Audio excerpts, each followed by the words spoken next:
Olá amigos, olá irmãos. Por estes dias eu acompanhei o presidente Bolsonaro em algumas viagens. Eu notei no seu semblante e em sua fala, ainda que descontraída, o cansaço, a fadiga, por lutar contra uma correnteza de uma velha política que ainda não compreendeu que todos nós nos cansamos do toma lá da cá. Quando Bolsonaro fala em futuro, seus olhos chegam a brilhar. Brilha diante da preocupação com o Brasil. E entre uma frase e outra, ele sempre diz: temos somente esta chance.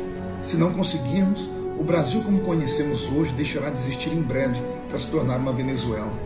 Estamos numa guerra fria, numa guerra desumana. Todas as forças que não elegeram se uniram para paralisá-lo. O que não conseguiram fazer com aquela facada na barriga, estão tentando com punhaladas nas costas.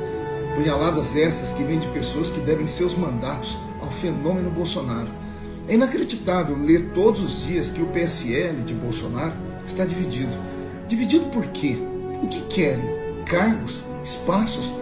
Isto não é tudo aquilo contra o que pregaram durante a campanha, senhores?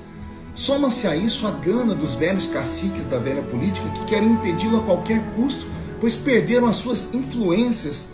Mais ainda a grande imprensa que está gritando porque viram seus cofres secarem. Eu sei quanto a Globo perde a cada minuto de propaganda, antes patrocinada pelo governo.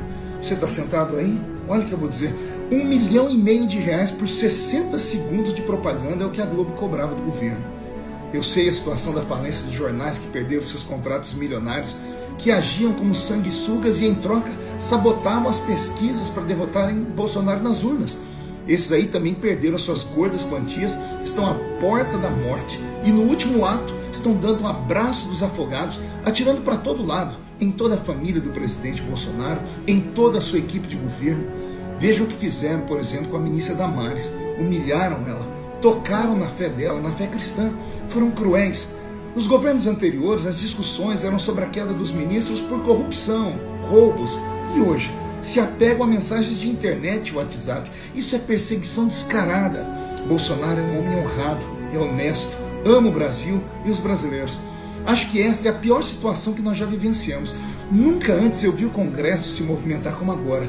Claro, não todo ele, mas os caciques que eu já citei aqui, líderes e parlamentares, que falam uma coisa na frente das câmeras, por exemplo, vamos aprovar as reformas, e às escondidas tramam como neutralizar a medida provisória das reformas ministeriais, para assim voltar o número dos ministérios que para nada serviam a não ser como cabide de emprego e fonte de desvio de dinheiro público. Planejam hoje como sabotar, por exemplo, a reforma da Previdência, tudo isso escondido.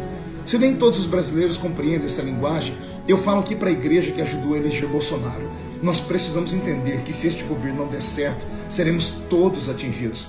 Quando atentam contra Bolsonaro, atentam contra os nossos princípios, os princípios conservadores.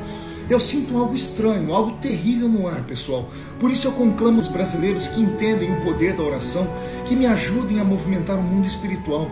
A queda de Bolsonaro é a queda do Brasil que o elegeu.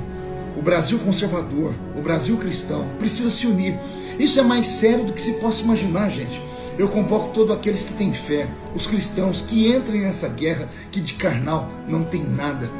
Está escrito na palavra de Deus: e se o meu povo, que se chama pelo meu nome, se humilhar e orar, e buscar a minha face, e se converter dos seus maus caminhos, então eu ouvirei dos céus, perdoarei os seus pecados, e sararei a sua terra. 2 Crônicas 7,14. Peço a todos que compartilhem este vídeo, publiquem em suas redes sociais, passem nos telões de suas igrejas, em seus programas de TV e de rádio. É claro que no rádio só dá para ir o áudio, né, pessoal? Quarta-feira, dia 22 de maio, ao meio-dia, eu vou fazer uma live na minha página, lá no Facebook e no Instagram, direto do meu gabinete. Uma live de oração. Oração com todos aqueles que querem participar comigo. Serão apenas 7 minutos de oração. Oração pelo presidente, pelo governo, pelo Brasil. Vamos mover o mundo espiritual. Eu conto com todos vocês. Brasil acima de tudo e Deus acima de todos. Um abraço.